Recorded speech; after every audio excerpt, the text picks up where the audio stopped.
Hi Rory, you are the estate manager at Horton Heath. What does that job entail?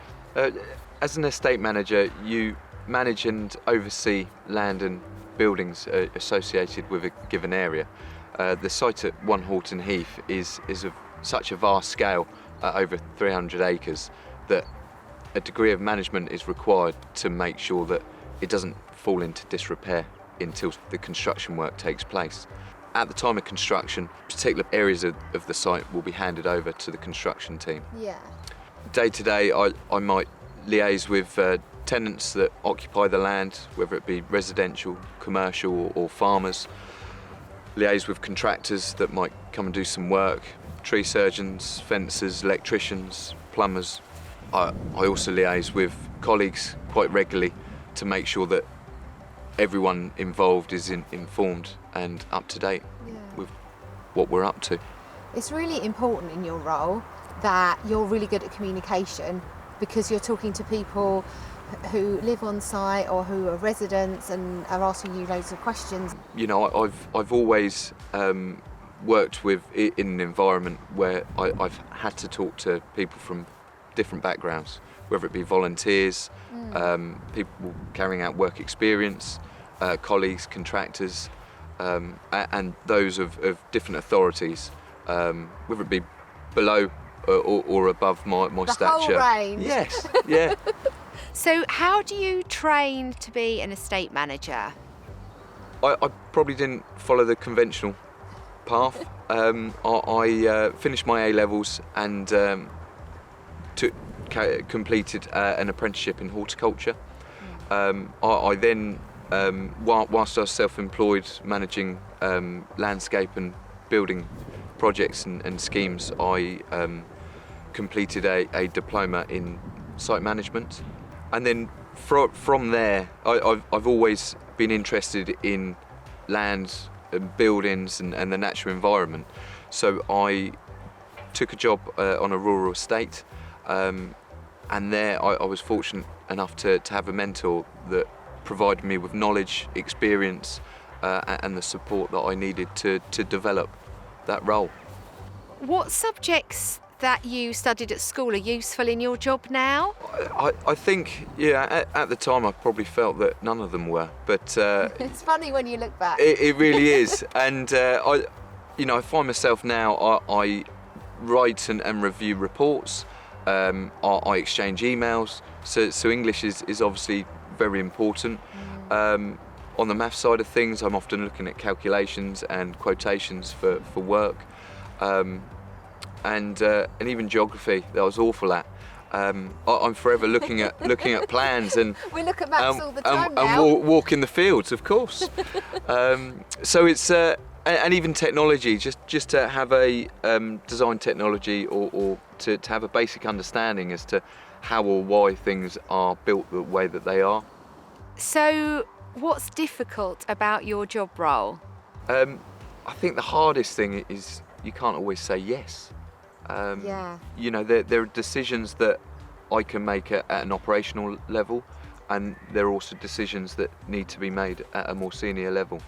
And although it's nice to please and do what you can for everyone, it's sometimes difficult.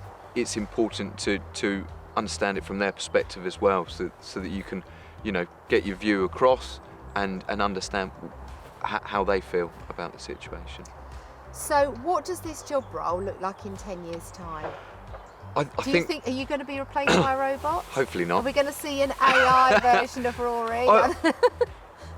Over the years, I mean, technology has, as technology has developed, it's helped us more and more. Yeah, whether exactly. it be, the drones in the sky or the camera that films us. The digital world allows us to work remotely, view plans on our phone, exchange emails. So yes, but all the time there's land, there's buildings that they'll always need to be managed and looked after. What other routes are there? How can you get into this industry and into the role of an estates manager? I think they're varied, whether it be through an apprenticeship work-based experience or higher education, and the background of the individuals involved might be rural or countryside management. It might be agriculture or horticulture or forestry, construction and facilities, and also various surveyors, whether it be quantity, building or land related. Do you have a top tip for a young person thinking about going into this job role? I think the role can be so varied in what you do and how you apply it or what you apply it to. So for me, I'd probably suggest doing some research and identify the aspects that appeal to you, and then step outside, look around you. Everywhere where you look, there are buildings, there's land, and there's opportunities to either volunteer or gain work-related experience. There are plenty of heritage sites, national trusts, and the English heritage. There's and lots of open country parks. It's my favourite part of the job, getting out onto site, having a look around and meeting the people that I do. So I probably spend half of the time in the office and half of the time on site. With technology, it's become easier to work remotely. So whilst I'm on site, whilst I'm on my phone, I'm usually exchanging emails or looking at plans as opposed to texting or playing games.